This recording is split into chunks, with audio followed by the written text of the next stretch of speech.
Oui, Yellow. Oui, j'aimerais parler à Paul Biya. Non mais, enfin, comment ça qui je suis? Je suis un Camerounais, tout ce qu'il y a de plus banal. Ah, il n'est pas là. Il ne dialogue pas avec n'importe qui. D'accord, oui, je...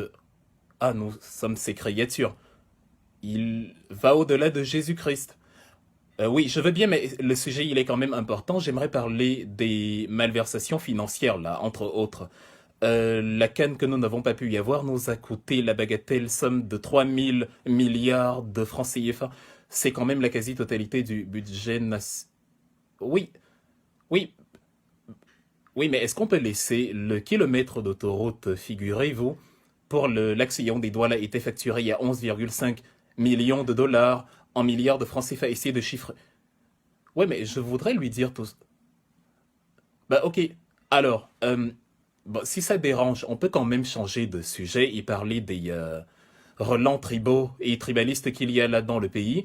Il paraît que, au nom de Paul Biya, des membres de son gouvernement ont dit des choses du genre si vous allez sur Wikileaks avec Amadou Ali, en 2011, Mbamileke ne sera jamais président de la République. Et je voulais aussi attirer l'attention sur le fait que Paul Biya ne s'est pas prononcé sur les oui, les actes xénophobes, on peut appeler ça comme ça, qu'il y a eu à Ibolova l'année dernière. Oui, où des gens voulaient aller faire un meeting et poser leur candidature. On leur a dit rentrez chez vous, à Ibolova, dans le sud. Exactement. Oui, oui, oui, bien sûr.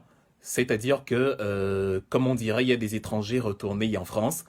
On a dit aux Camerounais rentrez chez vous. Il, ouais, c'est ce type de Paul Biya ne s'est pas prononcé pour dénoncer ce tribalisme. Est-ce que je peux l'avouer? Est-ce que je pourrais l'avouer? Oui, mais pour qu'il se prononce, pour qu'il se désolidarise, est-ce qu'il l'a fait? Oui, mais attendez. Oui, bon, déjà, c'est pas le billet que je veux avoir, mais si vous parlez des cas de l'ambassade du 26 janvier, il y a eu des événements avant les cas des ambassades. Je crois que ceux qui sont allés casser les ambassades l'ont fait de manière spontanée parce que, au nom de Paul Biya, on avait tiré sur des femmes. Regardez les jambes de Michel Ndoki, là, les photos. Oui, les photos sont encore disponibles. Oui, oui, oui. Et Paul Biya, non, il s'est pas désolé. Est-ce qu'il y a une loi au Cameroun qui autorise un policier à tirer comme ça à bout portant sur une femme qui s'en va rendre visite à un camarade à l'hôpital sur le parvis du centre de santé? Non, mais oui, on voudrait un statement de Paul Biya qui se désolidarise de ça parce que là, il est complice. Ces gens qui l'ont fait, ce sont des gens qui affichent sa photo partout.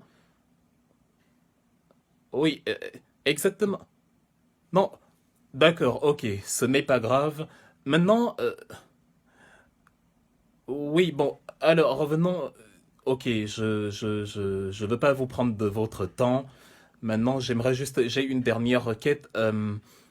Alors, depuis le mois d'avril ou depuis son allocution du 10 février, Paul Biya ne s'est pas montré, on l'a pas vu, on l'a pas entendu. Euh, bon, Christophe Guillot, moi j'ai un problème. L'ambassadeur de France ne doit pas être celui qui vient me renseigner sur l'état de santé de Paul Biya. Il n'est pas camerounais, il n'est pas le porte-parole du gouvernement. Donc, ça ne, pour moi, ça ne veut rien dire.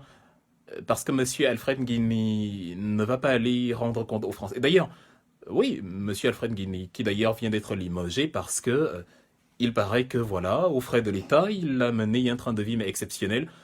Il a dépensé, c'était 54 000 euros, 36 millions de francs CFA à l'hôtel, dans un hôtel parisien là, parce que il y avait des problèmes sur la résidence la résidence des ambassadeurs, oui.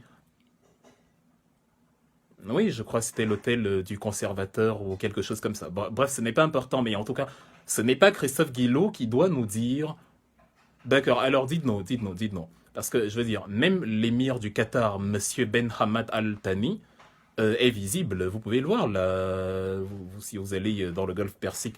On sait où il est, on sait ce qu'il fait. Paul B.